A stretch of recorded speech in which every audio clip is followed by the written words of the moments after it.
په ویډیو کې چې کوم کس ګورئ نوموړی د پکتیکا ولایت د چهارباران ولسوالۍ ولسوال او نور پرسونل ته ډوډۍ پخوي. نوموړی زرمخان نومیږي او یاد کار د پیسو په بدل کې کوي، خو تر اوسه یې کوم معاش نه دی ترلاسه کړی او وایي چې د ثواب نیت یې هم دی.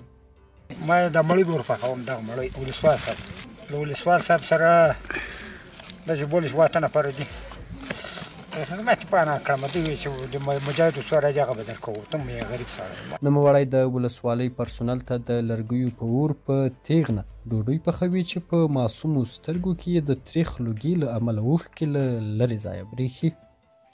دی وایي 8 اولادونه لري چې زامن یې کوچني دي او تر دې دمه یې زده کړې نه دي کړي، خو په راتلونکي کې نه غواړي د زامنو برخلیک یې د ده په څیر پاتې شي.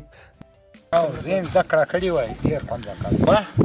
ما نه ده کړی، مو مسکینان وو، زمن مې تل مخ دې واړه دي، یو دې 2 کالو ده، یو دې شپه وله، او زه داسې یم چې یوه زده کړه وکړه او داسې نه چې لکه دا مور چې ټول وخت ټول برباد. دا ښاغلی په دې حال کې له ژونده خوښ دی او وایي چې په دې ډول سره یې د کور چله ده.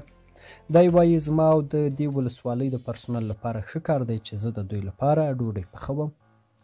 دا ډوډۍ پخوونکی چې تعلیم یې هم نه دی کړی په هیواد کې د جګړو له درولو وروسته د خوشحالۍ احساس کوي. دی وایي خوښ یم چې جګړې نشته. ډېر بې خوشحاله یم، د مسلمانو مرګ تر اوسه پورې سوی نه ده، ډېر بې خوشحاله یم.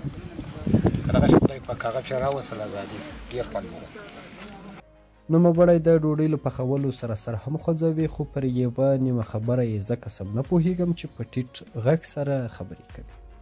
دی وایي له دې وړاندې هم د چهارباران په بېلابېلو سیمو کې د غرونو د ساتلو دنده لرله چې د کال پیسې به یې د تنخوا په ډول سره ترلاسه کولې.